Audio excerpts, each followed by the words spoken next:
Howdy folks. Hi, Eddie. Hello YouTubers. Hey, how are we keeping? Now today we've got Brian. Say hello, Brian. Hello. You should say hello, Brian. So I did a video on a compression test of this vvit corolla. So what we're going to do today is we're taking out the engine.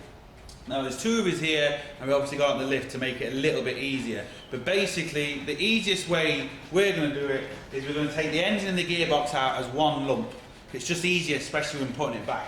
So what we really need to do is take off the two wheels. We're going to disconnect the drives first and then we're going to do the few pipes. So we're going to get up on the lift, we're going to drain the gearbox oil and disconnect the drives and we'll show you what we're doing. What we have here, YouTubers, we have a suspension strut and a disc and hub assembly, but most importantly for this job we have a drive shaft coming through to give you drive to this wheel. What we want to do is remove the drive shaft, and how we do that is take apart the suspension strut here. There's two boards on top we remove, and this hub assembly will come away, but there's also a wishbone underneath here. We have three bolts here that we will drop away, and also the main bolt holding in this drive shaft is a 30mm multi-sided socket. So show us the socket. Yeah. And it's a special socket. Get the other one next to it so you can see. The which? Hold both of them. Yeah. Oh yes. One is a non-slip, I would call it, and one is a quick fit or multi-sided socket or whatever you like to call it. But and the 19mm bolts that go through. Yes, 19mm bolts on top for the suspension strut. But when we loosen off this side, it's going to go straight into the gearbox. It's a push fit into the gearbox. But before we do remove that, we have to relieve all the oil that's inside in the gearbox. But we will get to that. I'm getting ahead of myself now, so that's where we're at. Sorted. As you can see, we're at the bottom of the gearbox now. There's a 24mm bolt. Yes, a 24mm. You know, not a 22 like you originally said. You know. I don't know what you saying. 24. So I can't understand you. Your accent's funny. Hey, what about you? Yours is a joke. So 24mm, like I originally said. So we're going to undo that. Yeah. We're going to undo this, and which is obviously he's already done, and we're going to drain the oil out. And as you can see, what we've done while he's doing that, what we've done with the drive shaft, as you can see, it's hanging down here now.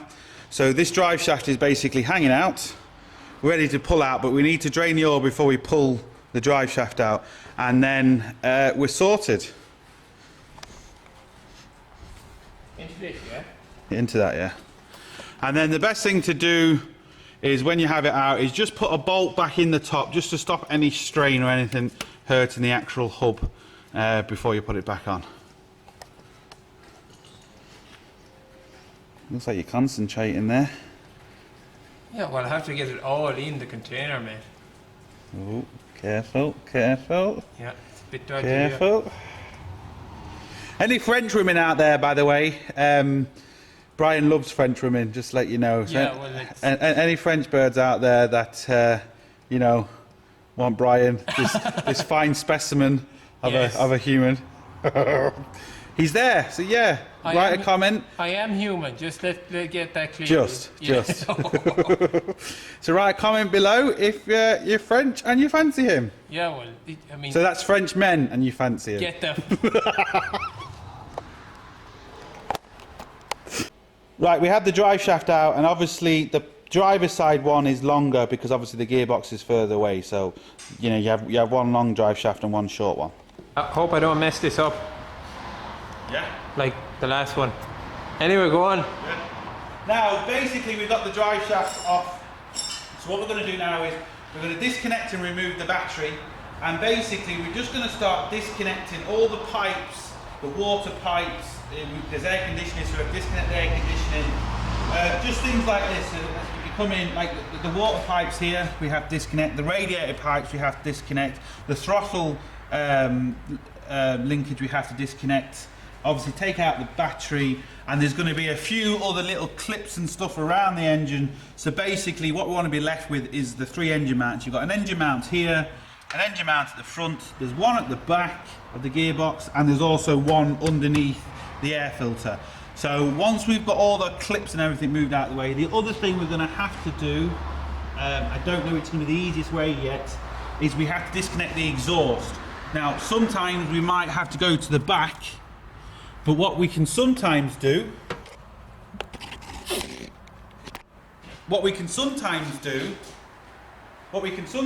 is disconnect it underneath. There's normally 2 bolts, and we can take the whole manifold out and basically with the new engine bolt the manifold in on the floor and then slot it back. That sometimes is easier. It just depends on how the setup is. So we're just going to remove the battery, remove the airflow box, and remove a few clips. We'll turn the camera back on and then we'll let you know what we've done. Alright folks, I have the luxury of taking off the last bolt in this Toyota Corolla engine. Pretty straightforward enough engine to take out. Toyota has developed a lot of time and effort to make it straightforward for us. Shut up, you fucking tit. Or maybe it's just the fact that I'm absolutely gifted. No, so you like you like Toyotas. Actually, we will conclude. You like Toyota. Hold on, let's go back to a proper car and see what it says on the back. What's it say on the back of my car? Imports are like toilet seats. Every arse has got one. Anyway, wasting your time with that.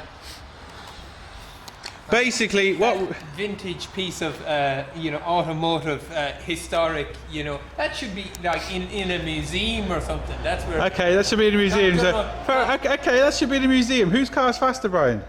Mine, of course. Oh bullshit! You know it. Mine, of course. Swear on your life, it's faster.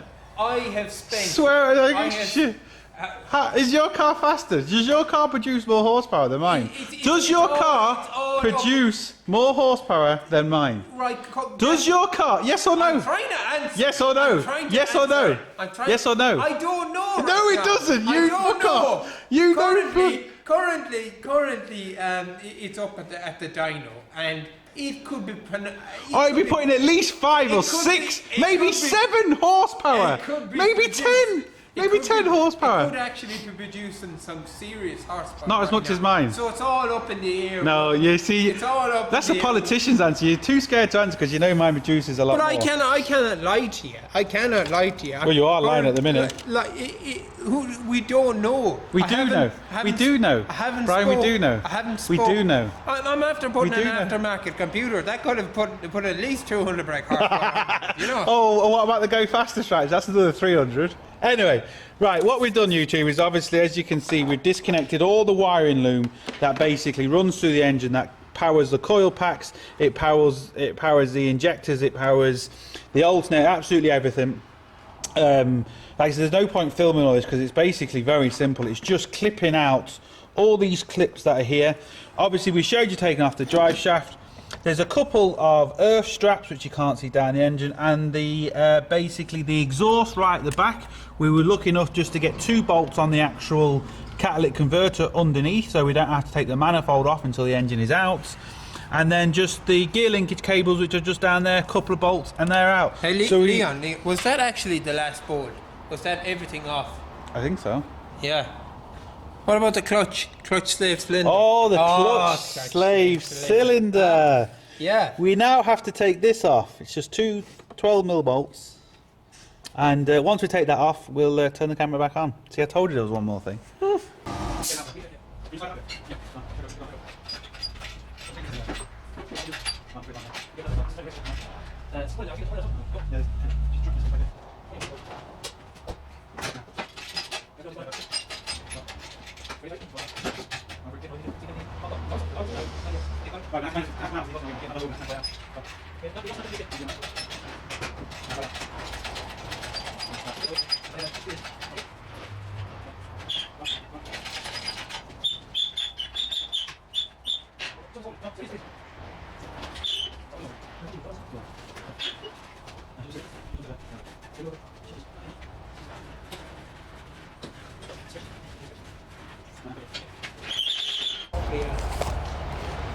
Victory!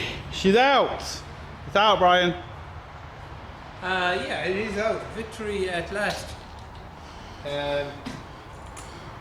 Now what we need to do is, obviously, we've got an engine outside. We're just going to double check everything, make sure everything's right before we put it in. Obviously we've got to take off the exhaust manifold here, and we've got to take off the gearbox. Obviously. You know, obviously we do have to do that. It's obvious. It's all very obvious, isn't it?